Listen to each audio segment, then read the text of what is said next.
grupo está conformado por Juliana Andrea Betancourt, Santiago León Sabogal, Juliana Muñoz Arias y les vamos a hablar sobre las generalidades del transporte marítimo, entre ellas las reglas de Rotterdam 2008 y las reglas de Hamburgo de 1978. Si bien hoy se asume que el transporte internacional de mercancías se realiza mayoritariamente por vía marítima, no fue hasta el año 78 cuando gracias a la mediación de la ONU se establecieron reglas comunes denominadas reglas de Hamburgo. Las reglas de Hamburgo son un convenio que regula el tráfico marítimo de mercancías y son la referencia en caso de conflictos internacionales. En caso de conflicto entre dos estados se podría invocar este convenio como fuente legal y es lo que se suele hacer en cuestiones de comercio marítimo internacional. En definitiva, las reglas de Hamburgo han servido para dar seguridad jurídica en el mundo de los transportes marítimos que la necesita. La complejidad de los procesos de ratificación ha hecho que la adopción de las mismas fuese más lenta de lo deseable. Antecedentes de las reglas de Hamburgo, reglas de la Haya. Las reglas de Hamburgo son el resultado de un movimiento en favor de un régimen jurídico internacional moderno para regular el transporte marítimo de mercancías. Durante muchos años, una gran parte del transporte marítimo estuvo sometido al régimen jurídico central al Convenio Internacional para la Unificación de ciertas reglas conocido como reglas de la Haya. Las reglas de la Haya establecen un régimen jurídico obligatorio para regular la responsabilidad del cargador por pérdida o daño de las mercancías transportadas, en virtud del conocimiento del embarque. Se aplican al periodo comprendido entre el momento en que las mercancías se cargan en el buque hasta el momento en el que se descargan. Según sus disposiciones, el cargador es responsable de la pérdida o daño resultante de no haber ejercido la debida diligencia para asegurar la navegabilidad del buque, para dotarlo y equiparlo debidamente. Sin embargo, las reglas de la Haya contienen una lista de circunstancias que eximen al porteador de responsabilidad si la pérdida o daño resultan de una falta de navegación o administración del buque. Desarrollo histórico. Aunque el convenio se firmó en el año 78, no entró en vigor hasta el año 92, desde entonces es vinculante para todos los Estados miembros que tratan las reglas de Hamburgo, regulan varios aspectos del transporte marítimo, hablan de los documentos que hay que incluir en toda expedición internacional, de las obligaciones del porteador y el cargador y establecen vías para reclamar daños y perjuicios. Descontento con el sistema de las reglas de la Haya. A lo largo de los años se observó un descontento creciente con el sistema de las reglas de la Haya. Este descontento tenía su origen en que la atribución global de responsabilidades y riesgos de conformidad con las reglas de la Haya favorecían en gran manera a los porteadores a expensas de los cargadores, lo cual era injusto. Diversas disposiciones de las reglas de la Haya se consideraban ambiguas e inciertas, lo que contribuía a elevar los costos de transporte e incrementar aún más los riesgos soportados por los cargadores. El descontento de las reglas de la Haya se basaba en el sentimiento de que la evolución de la tecnología y las prácticas de transporte habían hecho inadecuadas muchas disposiciones de las reglas de la Haya que tal vez hubieran sido adecuadas en el año. Medidas encaminadas a revisar la legislación relativa al transporte marítimo de mercancías. La cuestión de la revisión de la legislación fue planteada por primera vez por la delegación de Chile en el primer periodo de sesiones de la CENUDMI. Poco después, la Asamblea General recomendó a la CENUDMI considerar la inclusión de la cuestión en los temas prioritarios en su programa de trabajo, la cual lo hizo así en el año 69. El objetivo de esta labor sería eliminar las incertidumbres y ambigüedades existentes en la legislación actual y permitir una distribución equilibrada de responsabilidades y riesgos entre los cargadores y los porteadores. El grupo de trabajo recomendó que esta labor la llevase a cabo la CENUDMI en el año 71. La CENUDMI decidió proceder en consecuencia. En 1976, la CENUDMI completó y aprobó el texto de un proyecto de convenio sobre el transporte marítimo de mercancías. Posteriormente, la Asamblea General convocó la Conferencia Diplomática de Hamburgo, que aprobó las reglas de Hamburgo en el año 78. Características principales de las reglas de Hamburgo, ámbito de aplicación. A fin de asegurar la uniformidad en el plano internacional de las disposiciones relativas al transporte marítimo de mercancías, se ha dado a las reglas de Hamburgo un ámbito de aplicación relativamente más amplio, considerablemente más amplio que el de las reglas de la Haya. Las reglas de Hamburgo se aplican a todos los contratos de transporte marítimo de mercancías concertados entre dos estados. De acuerdo con el contrato, el puerto de carga o el puerto de descarga están situados en un estado contratante. Si las mercancías se descargan en uno de los puertos de descarga previstos en el contrato y dicho puerto está situado en el estado contratante o si el conocimiento de embarque u otro documento que haga prueba del contrato se emite en el estado. Periodo de responsabilidad. Se aplican únicamente al periodo comprendido entre el momento en que las mercancías se cargan en el buque y el momento en que se descargan del buque.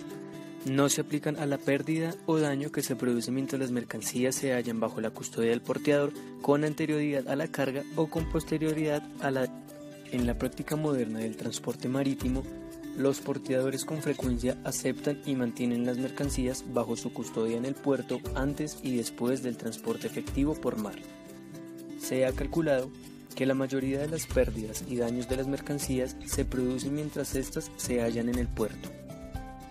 A fin de asegurar que estas pérdidas y daños se imputen a la parte que tiene bajo su custodia las mercancías y que por ende esté en las mejores condiciones para protegerlas contra la pérdida o daño, las reglas de Hamburgo se aplican a la totalidad del periodo en que el porteador tiene bajo su custodia las mercancías en el puerto de carga, durante el transporte y en el puerto de descarga. Fundamento de la responsabilidad del porteador.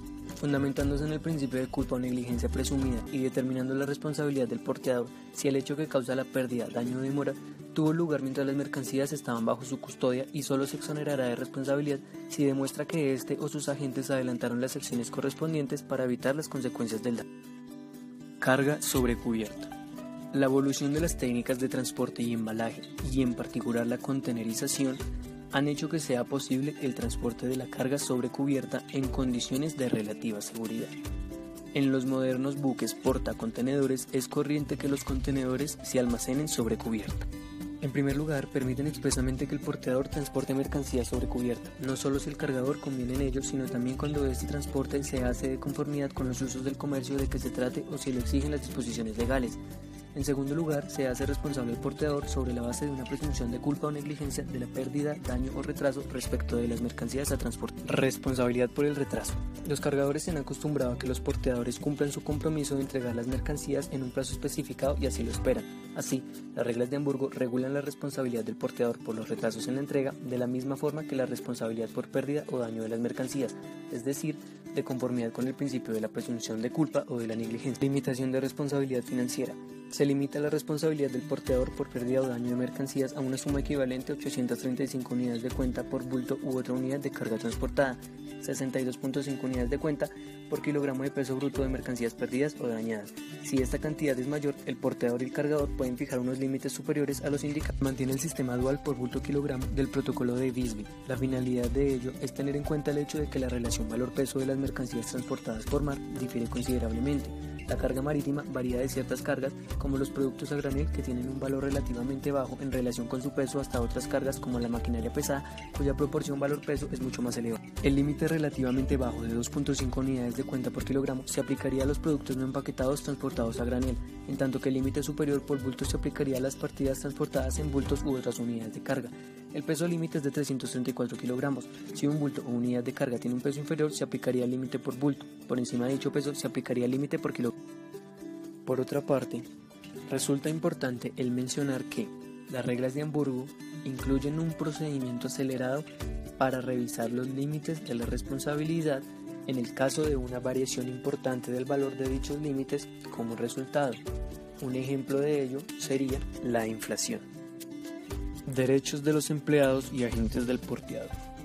Si un empleado o agente del porteador prueba que ha actuado en el ejercicio de sus funciones, este podrá acogerse a las exoneraciones y limitaciones de responsabilidad que el porteador pueda invocar en virtud de la aplicación de las reglas de Hamburgo. Pérdida del derecho a la limitación de la responsabilidad. El porteador pierde el beneficio de la limitación de responsabilidad si se demuestra que la pérdida, daño o retraso provinieron de una acción o omisión del porteador realizadas con intención de causar tal pérdida, daño o retraso. También perderá el beneficio de la limitación de responsabilidad el empleado o agente del porteador que se comporte de esta forma. Responsabilidad del porteador y del porteador efectivo. Transporte directo. Equilibrando los intereses de cargadores y porteadores, únicamente permiten que el porteador contratante quede exento de responsabilidad por pérdida, daño o retraso imputable al porteador efectivo si el contrato de transporte especifica la parte del mismo encomendada al porteador efectivo y los nombres de este. La exención únicamente surte efecto si el porteador puede iniciar una acción judicial o de arbitraje contra el porteador efectivo en una de las jurisdicciones indicadas en las reglas de Hamburgo. En caso contrario, el porteador contratante es responsable de pérdida, daño o retraso con respecto de las mercancías. Cuando tanto el porteador contratante como el porteador efectivo sean responsables, su responsabilidad será conjunta y solidaria. Cuarto, delimitación del ámbito de aplicación territorial. En las reglas de Rotterdam, los elementos de conexión territorial son dobles, pensando en la configuración del denominado transporte puerta a puerta. Por un lado, se incluyen las puertas de carga y de descarga. Por otro, se añaden los relativos a la entrega y la recepción. En este sentido, cabe recordar que la regla general dispone que los tratados son obligatorios en la totalidad del territorio de los estados contratantes, salvo que en el tratado se disponga de otro modo. El texto establece en el artículo 92 precisiones con respecto a los estados plurilegislativos donde coexisten una pluralidad de órdenes legislativas. El propio convenio establece flexibilidad para el momento en que deben realizarse dichas declaraciones, bien en el momento de la firma o bien en el momento de la aceptación, la ratificación, la aprobación o la adhesión. También permite la posibilidad de sustituir la declaración original por otra en otro momento posterior. Quinto, delimitación del ámbito de aplicación temporal. Las reglas de Rotterdam destacan distintas cuestiones que pueden afectar a su operatividad, desde la determinación de su fecha de entrada en vigor hasta los aspectos relativos a la denuncia de los convenios anteriores. El 11 de diciembre del 2008, la Asamblea General de Naciones Unidas adoptó este convenio en Nueva York, que se abrió a la firma en Rotterdam el 23 de septiembre del 2009 y que firmaron inicialmente 16 países, actualmente son 24. El convenio en el artículo 94.1 establece que entrará en vigor el primer día del mes siguiente. En cualquier caso, después de varios años de la elaboración de las reglas de Rotterdam 2008, parece existir por parte de los estados, sobre todo los porteadores, una actitud más bien de prudencia hacia la ratificación del mismo. En términos generales, prevalece la norma del tratado posterior frente a la anterior, que subsiste en caso de que sus disposiciones sean compatibles con las del tratado posterior, y para el caso en el que alguna de las partes no haya ratificado el último, sus relaciones se regirán por el tratado en que ambos estados sean, según lo establecido en el artículo 89 de las reglas de Rotterdam, donde se determinan los criterios establecidos para la denuncia de otros convenios en los que ese estado sea parte. El precepto establece la obligación de denunciar sus protocolos posteriores. Además, se condicionan los efectos de las ratificaciones al hecho de haber realizado previamente estas denuncias. En definitiva, no cabe duda que si todos los estados se vincularan, entonces se contaría con un único instrumento regulador, que es la verdadera garantía para la consecución de un régimen uniforme. En primer lugar, todas las razones expuestas permiten prever que habrá un largo lapso hasta la entrada en vigor del convenio. En segundo lugar, una vez entrado en vigor el régimen Rotterdam y hasta que sea ratificado por todos los estados, habrá dos sistemas de regulación del transporte marítimo, haya Hamburgo por un lado y Rotterdam por otro. Es por ello que, pese a las diferentes hipótesis, se puede afirmar que la consecución de un régimen unificado realmente todavía tendrá que esperar un buen número de años, si es que llega a alcanzar. Finalmente, el convenio establece otro elemento relativo a la delimitación del ámbito de aplicación temporal recogido en el artículo 94.3. Este precepto determina la aplicación de las reglas de Rotterdam a los contratos celebrados a partir de la fecha de entrada en vigor para cada estado contratante. De modo que, desde esta perspectiva, existe un doble criterio o condición de temporalidad. Primero, que el convenio haya entrado en vigor en general y en particular para ese estado. Y segundo, que el contrato se haya concluido en esa misma fecha o con posterioridad a la...